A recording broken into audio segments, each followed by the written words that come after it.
السلام علیکم ورحمۃ اللہ وبرکاتہ۔ اللہم صلی علی سیدنا محمد وعلی آل سیدنا محمد مبارک وسلم بعدد کل شیء معلوم لک رضیت باللہ ربا بالاسلام دینا بمحمد صلی اللہ علیہ وسلم نبیا جزا اللہ عنا سیدنا محمد صلی اللہ علیہ وسلم ما هو اہلہ۔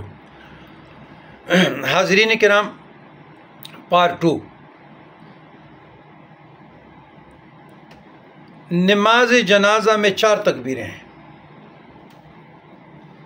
رسول اللہ صلی اللہ علیہ وسلم نماز جنازہ، یہ اہل حدیث کا بھی موقف بتا رہا ہوں، رسول اللہ صلی اللہ علیہ وسلم نماز جنازہ کے ہر تکبیر کے ساتھ رفع یدین کرتے تھے۔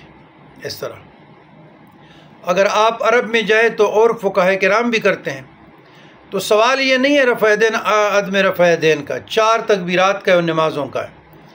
تو ہم حنفی جو لوگ ہیں، ہم تکبیر اللہ اکبر اس کے بعد رفع یدین نہیں کرتے، تو اس میں کوئی حرج نہیں ہے۔ پھر ہم جب نیت کرتے ہیں، تکبیر اولیٰ پڑھتے ہیں، تو ادھر ایک مسئلہ آتا ہے جوتوں سمیت نماز پڑھنا۔ بعض لوگ بہت برا بلا کہتے ہیں، دیکھیں جی، عیدگاہ میں اگر آپ جاتے ہیں اور کوئی جوتوں سمیت نماز پڑھتے، اس میں کوئی حرج نہیں، لیکن وہ جوتا صاف ہو، وہ جوتا صاف ہو، اس کو آپ زمین سے رگڑ لیں، کوئی حرج نہیں۔ پھر دوسری بات یہ ہے کہ نماز جنازہ کے بعد دعا کرنا جائز ہے، اور ممانعت میں شریعت میں کوئی حدیث نہیں ہے کہ کوئی مجھے یہ کہہ دے کہ نماز جنازہ کے بعد دعا بدعت ہے۔ تو میں ان کو کہتا ہوں، جب ہم مناظروں کے لیے جاتے تھے، اس پر میں نے کافی مناظرے بھی کیے ہیں، اب تو نہیں، تو بات یہ ہے کہ میں کہتا ہوں کہ قرآن سے، حدیث سے، مرفوع ہو، صحیح ہو، حسن ہو، بے شک اپنے گھر سے ضعیف لے کر آؤ، مجھے یہ آپ بتائیں کہ کسی حدیث میں رسول اللہ صلی اللہ علیہ وسلم نے منع فرمایا ہو کہ آپ نماز جنازہ کے بعد دعا نہ پڑھیں۔ اچھا، یہ یہاں پر نہ خلط ملط کرتے ہیں۔ حدیث میں آتا ہے کہ ہر فرض نماز کے بعد دعائیں قبول ہوتی، آپ بھی پڑھا کریں۔ تو یہ تمام 5 نمازوں کے بعد دعائیں تو شوق و ذوق سے اور دلیل سے مانگتے ہیں کہ فرائض کے بعد یہ دعائیں مکتوباً قبول ہوتے ہیں، تو نماز جنازہ بھی فرض ہے نا جی، اس کے بعد آپ کو کون سی پیڑ پڑی ہوئی کہ آپ دعائیں نہیں کرتے؟ حالانکہ اس پر فتاوی عزیزیہ مفتی عثمان، فتاوی عثمانیہ میں دارالعلوم دیوبند میں مفتی صاحب نے کتاب الدعا میں، کتاب الجنائز باب کتاب الدعا میں باقاعدہ کہتے کہ کثر صفوف کر کے دعا مانگے۔ کفایت المفتی میں مفتی کفایت اللہ دلوی نے، اور فرائض کے بعد شانور شاہ کشمیری رحمۃ اللہ علیہ نے فیض الباری میں، اور فرائض کے بعد جناب حکیم الامت مولانا شرف علی تانوی رحمہ اللہ نے بہشتی زیور میں کہ فرائض کے بعد دعائیں قبول ہوتی ہیں۔ فرائض کے بعد مفتی اکوڑا خٹک، مفتی فرید صاحب دارالعلوم اکوڑا خٹک، وہ کہتے ہیں جائز ہے، اور شرع طریقہ محمدیہ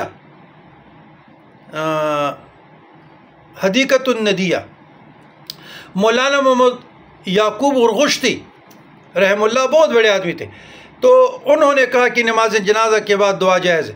اب مجھے بتائیں کہ علماء دیوبند اس میں خود تقسیم ہے، لیکن دوسری طرف جو شاہ احمد رضا محدث بریلی رحمۃ اللہ علیہ کے پیروکار ہیں اور سنی محمدی ہے، الف سے لے کر یہ تک نماز جنازہ کے بعد دعا پہ متفقن علیہ تمام مفتیان عظام کا فتویٰ ہے کہ کثر صفوف کر کے آپ دعائے میت پڑھیں، کوئی حرج نہیں، جائز عمل ہے۔ اچھا، میں نے دوسری کو مقدم رکھا علماء دیوبند کا، میں نے کہا لوگوں کو سمجھ آ جائے، تو ہمارے لیے ایک دلیل کافی ہے۔ پھر یہ کہتے ہیں کہ جی فقہاء نے کہا ہے کہ لا یقوم، آپ زیادہ دیر کھڑے نہ ہو میت کے لیے، اور اس قسم کے وہ مشکات شریف کی حدیث کا غلط ترجمہ کرتے ہیں۔ تو بات یہ ہے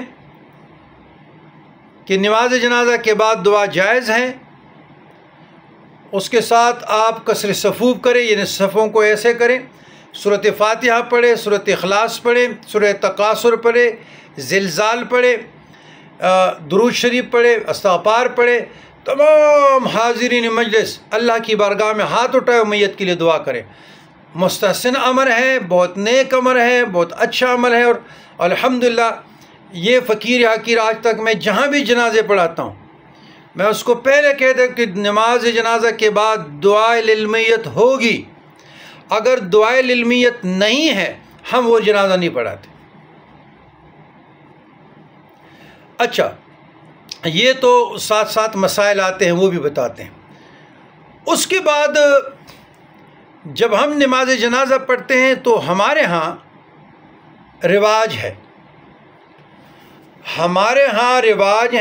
اور یہ میں ایک اور کتاب بھی اٹھا رہا ہوں کہ وہاں پہ ہم جب میت دفن کرتے ہیں تو ہم سراہنے کی طرف اور پاؤں کی طرف، پاؤں کی طرف سورہ بقرہ کا پہلا رکوع پڑھتے ہیں اور پھر سورہ بقرہ کا آخری رکوع پڑھتے ہیں۔ اچھا، یہاں ہمارے پنجاب میں دیکھا گیا ہے کہ یہ لوگ سورہ بقرہ کی پہلی رکوع یا سورہ بقرہ کی آخری رکوع یہ نہیں پڑھتے، یہ لوگ نہیں پڑھتے، تو ہم پڑھتے ہیں اور پڑھنا بھی چاہیے، اس میں کوئی حرج نہیں ہے۔ اس پر انشاءاللہ تعالی میں کلام کروں گا اللہ کے فضل و کرم سے۔ یہ میں نے اٹھایا ہے امام جزری۔ اچھا، تو اب آتے ہیں جنازے کے۔ آپ نے نیت کر لیا، جی کر لیا۔ نیت کے بعد ہم ثنا پڑھتے ہیں، سبحانک اللہم و بحمدک و تبارک اسمک و تعالی جدک و جل ثناؤک و لا الہ غیرک۔ ادھر سوال یہ کہ کیا ہم فاتحہ پڑھ سکتے ہیں؟ جی بالکل پڑھ سکتے ہیں، اگر کوئی پڑھنا چاہے تو بالکل آپ سورۃ فاتحہ ولا الضالین آمین تک پڑھیں۔ اچھا، اس کے بعد ہم سورت پڑھ سکتے ہیں؟ جی بالکل پڑھ سکتے ہیں۔ قرآن کی سب سے مختصر سورت اور فضیلت کے اعتبار سے فضائل کے سورۃ اخلاص جو اللہ کا شجرہ ہے، سورۃ اخلاص پڑھیں، ثنا بھی پڑھیں اور سورۃ اخلاص بھی پڑھیں، اس میں کوئی حرج نہیں ہے۔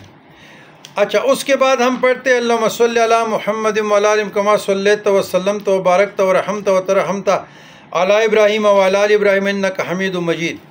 تو اگر اس کے بجائے ہم پوری سورہ ابراہیم ہی پڑھے، اللہم صلی علی محمد وعلی آل محمد کما صلیت علی ابراہیم وعلی آل ابراہیم انک حمید مجید، اللہم بارک علی محمد وعلی آل محمد کما بارکت علی ابراہیم وعلی آل ابراہیم انک حمید مجید۔ تو عزیزان گرامی، بالکل آپ پڑھ سکتے، جو پہلا ہے وہ بھی درود ابراہیمی ہے، جو یہ بھی درود ابراہیمی ہے، تو آپ بالکل پڑھ سکتے ہیں، اس میں کوئی حرج نہیں ہے۔ ثنا کے بعد بالکل آپ سورۃ فاتحہ بھی پڑھیں، سورۃ اخلاص بھی پڑھیں، اس میں کوئی حرج نہیں ہے۔ گو کہ ہمارے احناف نہیں پڑھتے، لیکن ہمارے احناف نے فتویٰ بھی نہیں دیا کہ اگر آپ سورۃ فاتحہ یا سورۃ اخلاص پڑھیں گے تو یہ ناجائز عمل ہے، نہیں۔ پھر اس کے بعد درود ابراہیمی دوسری تکبیر میں آپ پڑھیں۔ تیسری تکبیر میں جب آپ آتے ہیں اللہم اغفر لحینا و میتنا و شاہدنا و غائبنا و صغیرنا و کبیرنا و ذکرنا و انسانا، اللہم من احییت منا فاحی علی الاسلام ومن توفیت منا فتوفی علی الایمان۔ اس کے ساتھ ایک دو لفظ اور بھی ہیں، اللہم لا تحرمنا اجرہ ولا تفتننا بعدہ، یہ آپ دعا پڑھیں۔ اچھا، اس دعا کے بعد بھی جو سوال ہے وہ یہ کہ اس دعا کے بعد بھی ہم دعائیں پڑھ سکتے ہیں؟ جی بالکل پڑھ سکتے ہیں، بالکل پڑھ سکتے ہیں۔ آپ وہ دعائیں جو قرآن اور سنت سے ثابت ہو بالکل آپ پڑھیں، بالکل آپ پڑھیں، اور پڑھنی بھی چاہیے۔ دعا کی کوئی ممانعت نہیں ہے، دعا کی کوئی ممانعت نہیں ہے، آپ بالکل پڑھیں، ذوق سے پڑھیں، شوق سے پڑھیں۔ بلکہ اماموں کو چاہیے، امام وہ لوگ جو جنازہ پڑھانے والے ہیں، ان کو چاہیے کہ جن علاقوں میں نماز جنازہ کے بعد جن علاقوں میں نماز جنازہ کے بعد دعا پڑھنے کا رواج نہیں ہے، وہاں فتنہ، جنگ جھگڑے، ناسمجھ لوگ ہوتے ہیں، ان کا خطرہ ہے۔ تو آپ اس طرح کریں کہ اللہم اغفر لحینا کے بعد آپ دعائیں زیادہ پڑھیں، آپ دعائیں زیادہ پڑھیں تاکہ دونوں طریقے سے کثر پوری ہو جائے گی۔ آپ ادھر دعائیں زیادہ پڑھیں۔ مثلا حدیث میں آتا ہے اللہم اغفر لہ ورحمہ وعافہ واعف عنہ واکرمہ نزلہ ووسع مدخلہ واغسلہ بالماء والثلج والبرد ونقہ من الخطایا کما نقیت الثوب الابید من الدنس وابدلہ دارا خیرا من داری، اہلا خیرا من اہلی، وزوجا خیرا من زوجہ، وادخلہ الجنۃ واعذہ من عذاب القبر ومن عذاب النار۔ اللہم انا پلانت فی ذمتک وحبل جوارک فاعذہ من فتنة القبر وعذاب النار وانت اہل الوفاء والحق، اللہم اغفر لہ انک انت الغفور الرحیم۔ اللہم انہ عبدک وابن عامتک کان یشہد ان لا الہ الا اللہ وان محمد عبدک ورسولک وانت عالم بہ، اللہم ان کان محسنا فزد فی حسناتی وان کان مسیئا فتجاوز عن سیئاتی، اللہم لا تحرمنا اجرہ ولا تفتنا بعدہ۔ اللہم ھذا عبدک وابن عبدک کان یشہد ان لا الہ الا وان محمد عبدک ورسولک وانت عالم بہ منی ان کان محسنا فزد فی احسانی وان کان مسیئا فاغفر لہ ولا تحرمنا ما اجرہ ولا تفتنا بعدہ۔ اس کے بعد بھی اگر یہ دعائیں آپ کو یاد نہیں ہیں تو اللہم اغفر لحینا کے بعد قرآن مجید فرقان حمید میں جو دعائیں آپ کو یاد ہیں وہ پڑھیں، وہ پڑھیں۔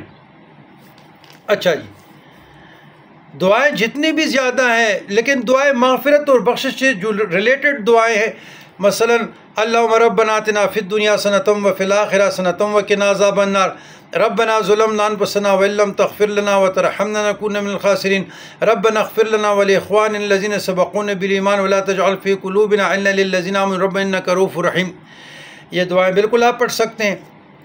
اس کے بعد جب آپ چوتھی تکبیر کرتے ہیں اللہ اکبر السلام علیکم ورحمۃ اللہ، السلام علیکم ورحمۃ اللہ، تو یہ لوگ فوراً جنازہ اٹھا لیتے ہیں۔ اس کا طریقہ یہ کہ آپ کسر صفوف کرو، صفوں کو توڑ دو، اور لاؤڈ سپیکر پر اعلان کی جائے کہ جو جہاں جہاں ہے وہ 1 مرتبہ سورۃ فاتحہ پڑھے، 3 مرتبہ سورۃ اخلاص پڑھے، اور الحاق سورۃ تکاثر پڑھے، زلزال پڑھے۔ مختصر وقت ہیں تو درود شریف پڑھے، استغفار پڑھے۔ دیکھیے اگر ایک جنازے میں مثلا 500 لوگ ہیں اور اس نے 1 مرتبہ الحمد شریف پڑھ لیا تو 500 مرتبہ ہو گیا، کسی نے 1 مرتبہ استغفار تو 500 مرتبہ ہو گیا، کسی نے 1 مرتبہ درود پڑھ لیا تو 500 ہو گیا، کسی نے 1 مرتبہ سورۃ اخلاص تو 500 ہو گیا، کسی نے 1 سورۃ تکاثر پڑھ لیا، زلزال پڑھ لیا تو 500 ہو گیا۔ کتنا ثواب ہے، کتنا ثواب ہے۔ جب ہم یہ اس میت کو تمام مسلمانوں کو بیچ دیتے ہیں تو کتنا فائدہ ہو رہا ہے۔ تو یہ جو لوگ ہیں نا جی، یہ پتہ نہیں، مجھے تو ان کی ایمانوں پر بھی شک ہے۔ تو لہٰذا نماز جنازہ کے بعد دعا جائز عمل ہے، مستحسن عمل ہے، خوبصورت عمل ہے، کوئی بدعت نہیں ہے، کوئی خلاف شریعت نہیں ہے، کوئی خلافت سنت نہیں ہے۔ اگر کسی کو یہ معاملہ ہو کہ نماز جنازہ کے بعد دعا بدعت ہے، سنت نبوی ہے، سنت صحابہ ہے، کسی حدیث سے ثابت نہیں ہے، تو ان سے آپ جواب طلب کریں کہ نماز جنازہ کے بعد دعا کی ممانعت عدم جواز میں قرآن سے کوئی آیت یا حدیث حضور علیہ السلام سے آہستہ سے کوئی عادت، کوئی بھی آیت، آپ کوئی بھی حدیث ہمیں بتائے کہ حضور علیہ السلام نے جنازہ کے بعد ان کے صحابہ نے منع فرمایا ہو تو وہ لاجواب ہو جائیں گے، اور ان کے ساتھ کوئی روایت حدیث نہیں ہوگی، یہ الٹا چل رہے ہیں۔ اچھا، اس کے بعد جنازہ ختم ہوا، دعائے مغفرت بخشش بھی ہو گئی، میت کا منہ بھی لوگوں نے دیکھ لیا۔ پھر اب ہم دفن کے وقت کا ذکر کیا ہے۔ رسول اللہ صلی اللہ علیہ وسلم نے فرمایا میت کو قبر میں رکھتے ہوئے بسم اللہ وعلی ملت رسول اللہ صلی اللہ علیہ وسلم پڑھو کہ اللہ کے نام کے ساتھ اور رسول اللہ صلی اللہ علیہ وسلم کی ملت، بسم اللہ وعلی ملت رسول اللہ۔ پھر جب آمد الناس سارے آپ لوگ قبرستان میں داخل ہوتے ہیں تو ادھر بھی دعائے قبرستان پڑھے، السلام علیکم اہل الدیار من المؤمنین والمسلمین وان انشاءاللہ بکم للاحقون نسأل اللہ لنا ولکم العافیۃ۔ یاد رہے کہ جامعہ ترمذی میں جو روایت ہے اس میں یا اہل القبور کے الفاظ بھی وارد ہوئی ہے۔ جو مخالفین ہیں وہ کہتے ہیں کہ سند کے لحاظ سے یہ ضعیف ہے۔ جناب اگر سند کے لحاظ سے ضعیف ہے لیکن فضائل میں معتبر ہے تو الصحیح مسلم 975 اور السلسلۃ الضعیفہ 1147 منکر، یہ امام البانی ان کے پیروکار کہتے ہیں کہ یہ منکر ہے۔ اچھا، اس کے بعد پھر آپ لوگوں کو کیا کرنا چاہیے؟ اس کے بعد آپ لوگوں کو میرے بھائیوں یہ کرنا چاہیے کہ جب مٹی آپ لوگوں نے ڈالی تو سراہنے اور پاؤں کی طرف کوئی بھی حافظ قرآن، عالم دین یا جس کو سورہ بقرہ کی پہلی رکوع یاد ہو، بسم اللہ الف لام میم ذالک الکتاب وَإِشَاوَةٌ وَلَهُمْ عَذَابٌ عَظِيمٌ تک پڑھیں۔ پھر جو سراہنے کی طرف ہے، ایک سراہنے کی طرف کھڑے ہو جائیں، ایک پاؤں کی طرف کھڑے ہو جائیں، تو سراہنے سے ابتدا کریں الف لام میم ذالک الکتاب، اور پاؤں کی طرف للہ ما فی السماوات ما فی الارض وان تبدوا ما فی انفسکم او تخفوا یحاسبکم بہ اللہ۔ سورۃ بقرہ کی پہلی رکوع پڑھیں اور سورۃ بقرہ کی آخری رکوع پڑھیں۔ اس کے بعد حاضر میت کے لیے جو آپ نے اپنے ہاتھوں سے دفنایا اور اللہ کے سپرد کیا، تمام مومنین، مسلمین، مسلمات، مومنین، مومنات جتنے بھی اس قبرستان میں مدفون ہیں یا غائبین ہیں، اجتماعی طور پہ تمام ان کے لیے دعا کریں۔ وہ کہتے جی یہ سنت ہے، پہلے جب نماز جنازوں کے بعد دعا ہے وہ بدعت ہے، یہ سنت، تو جناب پھر دعا کریں اور ان کے لیے دعائے مغفرت اور بخشش کریں۔ اس میں کسی کو اختلاف نہیں ہونا چاہیے، اور جو لوگ اختلاف رکھتے ہیں فی قلوب مرضن، ان کے قلوب کے اندر مرض ہوتا ہے، نفاق ہوتا ہے۔ ہم عقائد اہل سنت کو انشاءاللہ اسی طریقے سے کہ ہمارا ان لوگوں کے درمیان اختلاف کیا ہے، ٹکراؤ کیا ہے، وہ میں انشاءاللہ مناسب موقع پہ بیان کروں گا۔ والسلام علی من اتبع الہدی۔